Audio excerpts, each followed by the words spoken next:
In our last video, we saw how the Treaty of Frankfurt ended the Franco-Prussian War, but the consequences were far from over. France had been humiliated, forced to pay a crippling indemnity and surrender Alsace-Lorraine, territories they would never stop yearning to reclaim. Meanwhile, Germany had risen as the new dominant power in Europe, but Bismarck knew that victory on the battlefield wasn't enough. France would want revenge, and if they found powerful allies, Germany could face a war on multiple fronts. To keep his empire secure, Bismarck needed to act. Europe was a battlefield of alliances and rivalries. With France humiliated and vengeful, and the Balkans a ticking time bomb, Otto von Bismarck had to act fast. His solution? The Three Emperors League, a fragile agreement that could either secure peace or lead to the next great conflict. In the wake of the Franco-Prussian War and the Treaty of Frankfurt, Germany had emerged as the dominant continental power, but Chancellor Otto von Bismarck knew that maintaining this position required careful diplomatic maneuvering. While France was weakened and isolated, Germany could not afford to become complacent.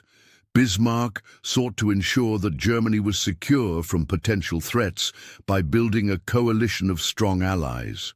This led to the formation of the Three Emperors League, Dreikaiserbund, in 1873, a complex and precarious alliance between Germany, Austria, Hungary, and Russia.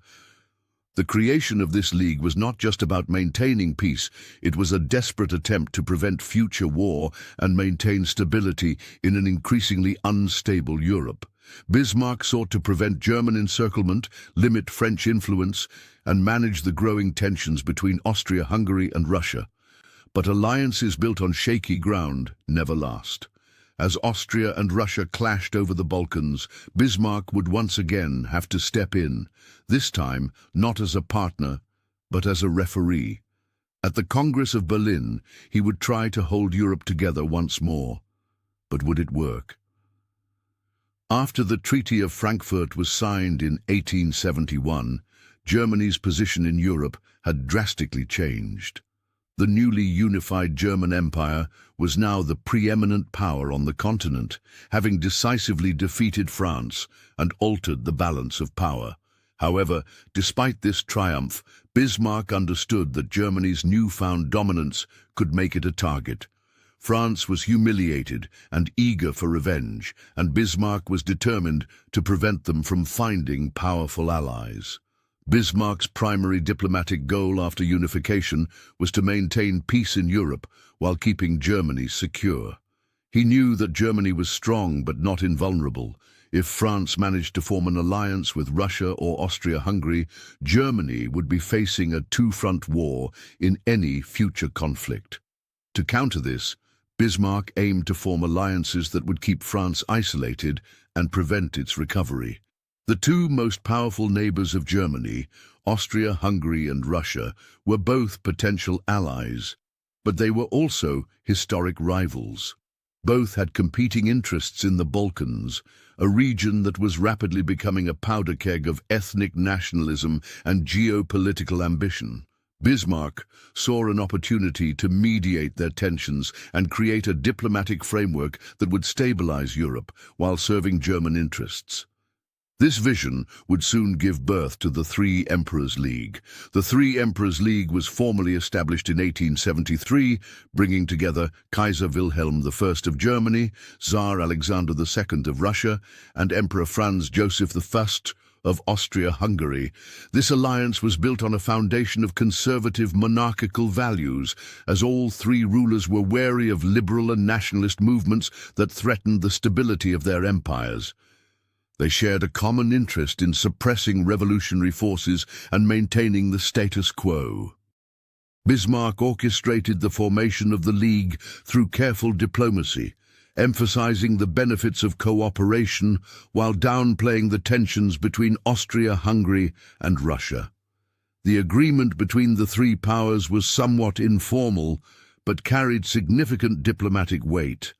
At its core, the League sought to secure Europe from upheaval and war. First, it aimed to prevent France from forming alliances that could threaten Germany, ensuring that the French remained diplomatically isolated and unable to seek revenge for their defeat in 1871. Second, it provided a mechanism for managing tensions in the increasingly unstable Balkans, where Austria, Hungary and Russia had competing interests. Third, it sought to suppress socialist, nationalist and revolutionary movements that could destabilize their conservative monarchies, preserving their empires against internal threats. Finally, it aimed to establish a framework for conflict resolution among the three empires, ensuring that any disputes could be addressed diplomatically rather than through war. At its core, the League was designed to create a balance of power that prevented any single nation from becoming too dominant. However, beneath the surface, there were serious fault lines that would make the alliance difficult to maintain. One of the biggest challenges facing the Three Emperors League was the ongoing competition between Austria, Hungary and Russia over influence in the Balkans. The region was a volatile mix of ethnic and religious tensions, with both empires seeking to expand their spheres of influence. The decline of the Ottoman Empire had left a power vacuum, and both Vienna and St. Petersburg saw an opportunity to assert control over territories in the region. Austria-Hungary was particularly concerned about the rise of Slavic nationalism, which threatened to destabilize its multi-ethnic empire. Meanwhile, Russia saw itself as the protector of Slavic and Orthodox Christian populations in the Balkans and sought to expand its influence in Serbia, Montenegro and Bulgaria. These conflicting ambitions made cooperation between Austria, Hungary and Russia fragile at best. Bismarck's role as a mediator was crucial in preventing these tensions from boiling over. He positioned Germany as a neutral party, encouraging both sides to cooperate while ensuring that their rivalry did not spiral into open conflict. However, the underlying hostility between Austria-Hungary and Russia meant that the Three Emperors League was always on shaky ground. Despite its internal challenges, the Three Emperors League had a significant impact on European diplomacy. It temporarily stabilized relations between the three great empires and reduced the immediate threat of war. By creating a diplomatic mechanism for resolving disputes, the League helped to maintain peace during the early 1870s. One of the key successes of the alliance was its role in managing the Eastern Question, the issue of how to handle the declining Ottoman Empire. The three powers agreed to consult one another before making any major moves in the Balkans, which helped to prevent unilateral action that could escalate tensions. However, the League's effectiveness was limited by the deep-seated rivalries between its members. By the late 1870s, cracks were beginning to show, and Bismarck would soon be forced to rethink Germany's diplomatic strategy. The tipping point would come in 1878 with the Congress of Berlin, where the great powers would meet to address the consequences of the Russo-Turkish War. The Three Emperors League was supposed to keep Europe stable, but alliances built on shaky ground never last. The real test came in 1878, when the Balkans erupted in crisis. Austria and Russia were at each other's throats, and the fate of the Ottoman Empire was up for debate. The great powers met at the Congress of Berlin, where Otto von Bismarck would step in, not as an ally but as a referee. Could he keep Europe from tearing itself apart, or was this the beginning of a new era of conflict?